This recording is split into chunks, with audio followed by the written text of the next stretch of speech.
प्रश्न एक, निम्नलिखित में से किसने नालंदा विश्वविद्यालय का भ्रमण और वहां अध्ययन किया था?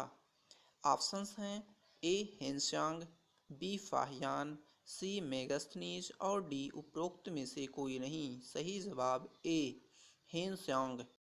अगला प्रश्न है, चीनी यात्री फाहियान निम्नलिखित में से किसके शासनकाल में भारत आया था?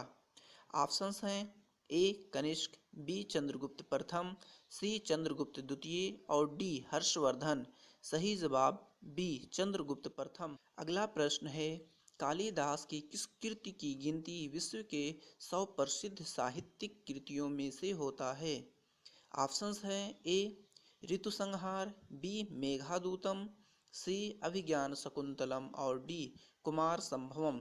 सही जवाब सी अभिज्ञान शकुंतलम। अगला प्रश्न है, चंद्रगुप्त विक्रमादित्य के दरबार में नवरत्नों में से सबसे अधिक प्रसिद्ध कौन थे?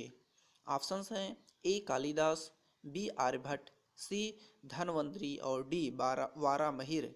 सही जवाब ए कालिदास। अगला प्रश्न है, चंद्रगुप्त द्वितीय को विक्रमादित्य क्यों कहा गया?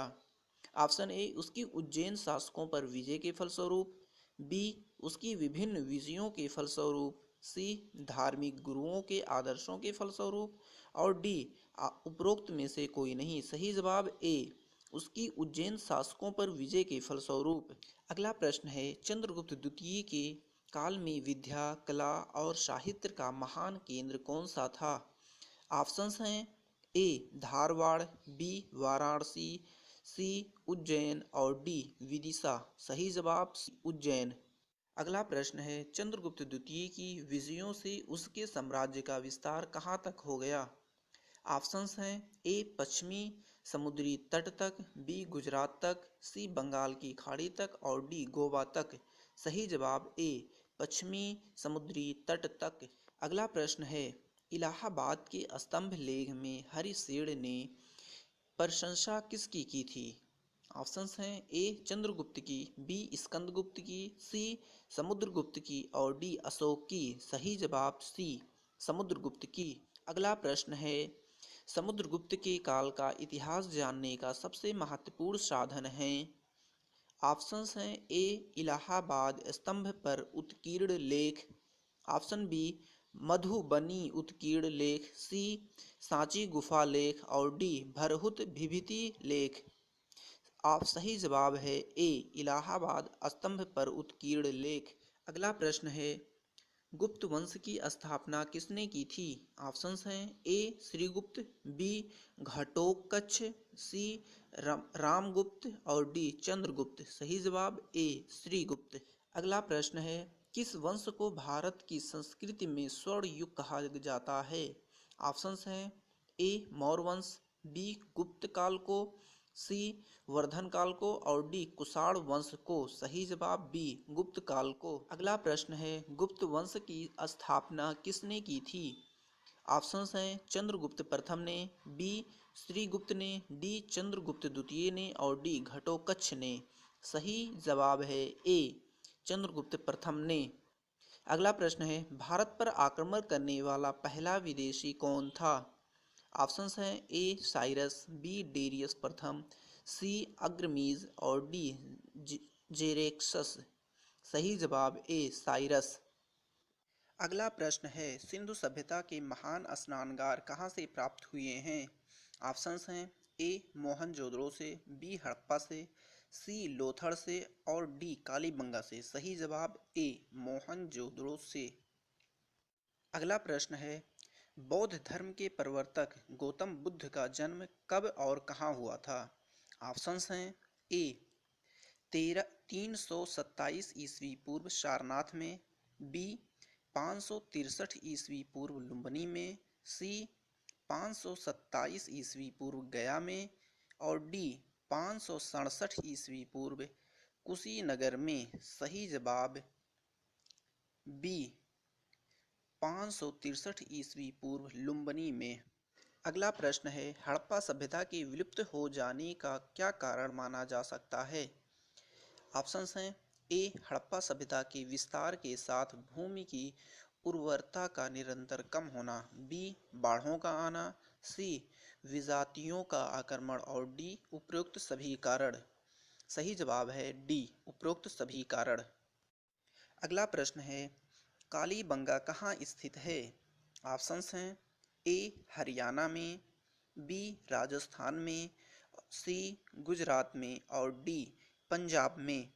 सही जवाब बी राजस्थान में। अगला प्रश्न है सिंधु घाटी की सभ्यता के लोगों का धर्म मुख्यतः किस पर आधारित था? ऑप्शंस हैं ए पशु और मानव बलि पर, बी शिव के विभिन्न रूपों की पूजा पर, सी मातृदेवी की पूजा पर और डी प्राकृतिक पूजा पर।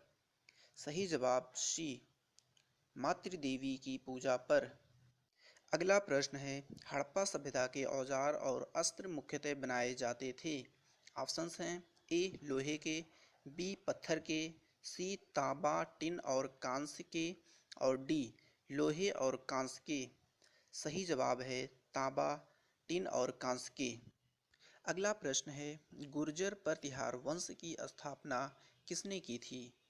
ऑप्शंस हैं ए नागभट्ट ने, बी वत्सराज ने, सी हर्षवर्धन ने और डी मिहिर भोज ने। सही जवाब ए नागभट्ट ने। अगला प्रश्न है वर्तमान गणित में दशमलव प्रणाली आविष्कारक का श्रेय निम्नलिखित में से किस युग को था? ऑप्शंस हैं ए कुषाण युग, बी गुप्त युग, सी मौर्य युग और डी वर्धमान युग। सही जवाब बी गुप्त युग। अगला प्रश्न है बुद्धकालीन बौद्ध शिक्षा का महान केंद्र कौन सा था? ऑप्शंस हैं ए अयोध्या, बी नासिक, सी नालंदा और डी उज्जैन। सही जवाब सी नालंदा। अगला प्रश्न है दो महाकाव्य रामायण और महाभारत का संहिताकरण गुप्त काल के दौरान संभवतः किस शताब्दी में हुआ था? ऑप्शंस हैं ए चौथी शताब्दी ईस्वी में, बी तीसरी शताब्दी में, सी पाँचवीं शताब्दी में और डी छठी शताब्दी ईस्वी में। सही जवाब है ए चौथी शताब्दी में। अगला प्रश्न है प्राचीन भारतीय कला एवं स्थापत्य के चरम उत्कर्ष का युग कौन सा था? ऑप्शंस हैं ए राजपूत युग, बी मौर्य युग, सी गुप्त युग और डी इनमें से कोई नहीं। सही जवाब सी गुप्त युग। अगला प्रश्न है गुप्त काल में औषधि शास्त्र का प्रमुख विद्वान कौन था?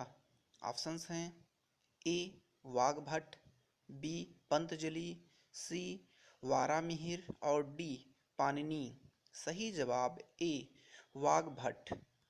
अगला प्रश्न है खगोल शास्त्र में गुप्त काल में सबसे प्रसिद्ध नाम क्या है? ऑप्शंस हैं ए वारामिहिर, बी ब्रह्मगुप्त, सी आर्यभट्ट और डी पंतजलि। सही जवाब है सी आर्यभट्ट। अगला प्रश्न है जैन ग्रंथों की रचना किस लिपि में हुई थी? ऑप्शंस हैं ए प्राकृतिक लिपि में, बी पाली लिपि में, सी ख्रोष्टी लिपि में और डी देवनागरी लिपि में। सही जवाब है ए प्राकृतिक लिपि में। अगला प्रश्न है वैदिक काल के लोगों ने धातुओं का प्रयोग किया था उनमें से सबसे पहला धातु कौन सा था? ऑप्शंस हैं ए तांबा, बी सोना, सी चांदी और डी लोहा। सही जवाब है ए तांबा। अगला प्रश्न है वैदिक कालीन नदी परुशरी जिसके तट पर 10 राजाओं का युद्ध हुआ था का आधुनिक नाम क्या है? ऑप्शंस हैं ए व्यास, बी राबी, सी सतलज और डी घग्गर। सही जवाब है बी राबी।